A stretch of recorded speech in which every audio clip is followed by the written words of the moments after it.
Bhagavad Gītā Om Jaya Bhagavad Gītā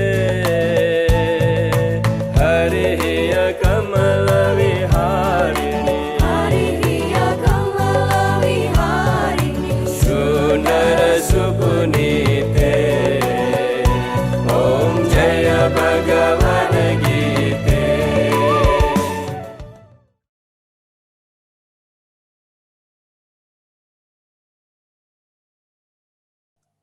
We invite now Kumar MD Keva to speak a few words. Are you here with us? Yeah, Kumar he Keva? sent.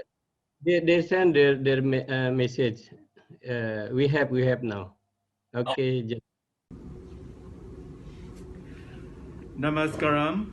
Hi everyone. This is Made Keva from Shri Ramana Center of Houston. I'm here with Kumar Saran, our center's coordinator.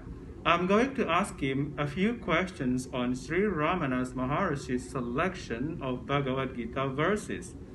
Kumar, please tell us about Bhagavan's selection. Namaskar. So Bhagavad Gītā Saram is a selection and rearrangement of 42 verses from Bhagavad Gita made by Bhagavan Sri Ramana Maharshi at the request of a devotee.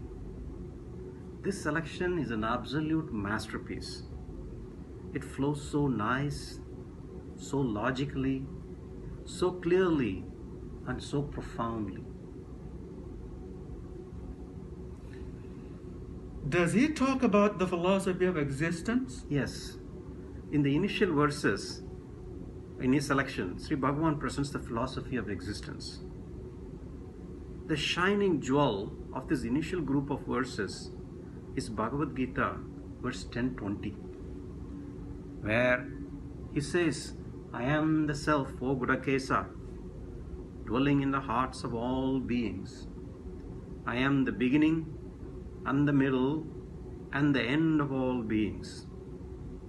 Essentially, Bhagavan is stating that all is one, and that one is one's own self. How about the goal of life? Yes, then Bhagavan proceeds to lay down the goal of life.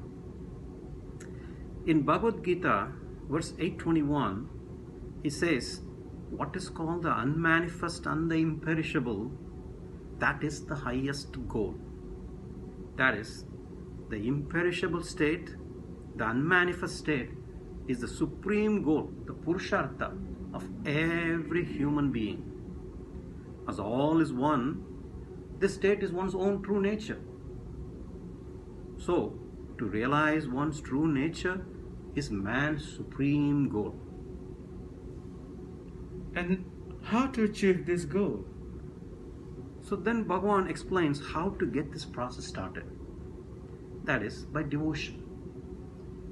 He states in Bhagavad Gita, verse 1154, only by unswerving devotion can I be known and truly seen in this form, Arjuna, and even be entered into.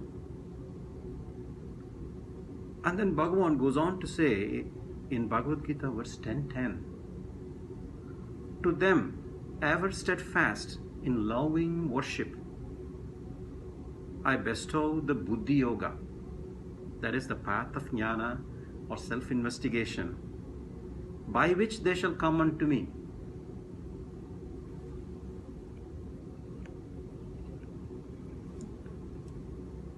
Does Sri Bhagavan explain the technique of Atmavichara or self-investigation?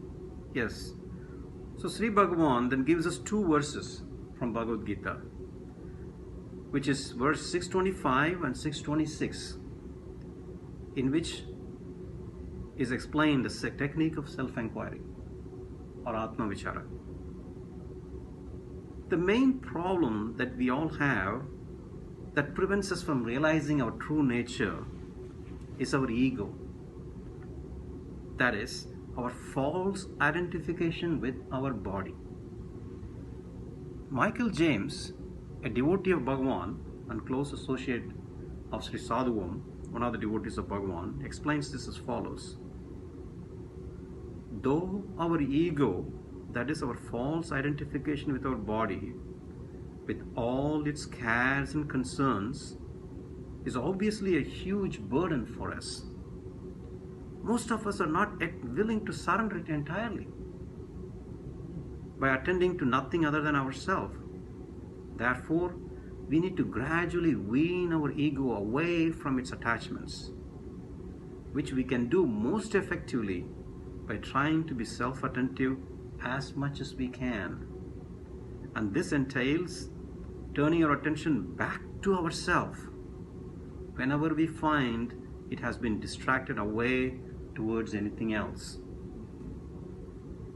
In Bhagavad Gītā 6.25, it says, "It is necessary by a courage-imbued intellect to gently make the mind achieve motionlessness.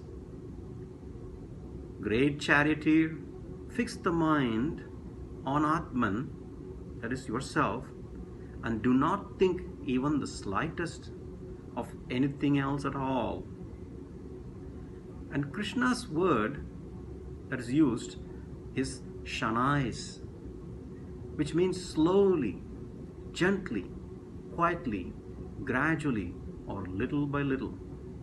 That is, even though we are not able to fix our attention steadily and motionlessly on ourselves at all times, by gentle and persistent practice, we can gradually cultivate the love by which we will be able to do so. The requisite practice is to fix our mind or attention on ourselves and thereby to avoid anything else. Professor Subhasji. Yeah. Yes. Continue. So this one is a dialogue and a kind of a question answer model we have before us. So the questions are asked regarding the essence of Bhagavad Gita and the problems are coming everyday life for every one of us. And every answer is there recorded in the Bhagavad Gita. In each and every chapter, if you open, there are answers prepared for our problems. So as if the answers are given by Lord himself, Lord Krishna himself directly to us. This is the representation he has presented here. And also very nicely, he has taken 42 verses as Ramana Maharshi, the great Ramana Maharshi, weak sadhu and also a good soul of philosopher of India, saint philosopher of India, who also devoted his life towards the achievement of this knowledge. This was very good exposure, and how ego is supposed to be the main culprit whatever problems are coming in everyday life before us. So we have to surrender and remove this ego, false ego. The body identity has to be. This is the essence of this experience and exposition. Thank you very much. Now we will go to the next presentation by Dr. Vijaya Lakshmi from India. Haripada prema dana apano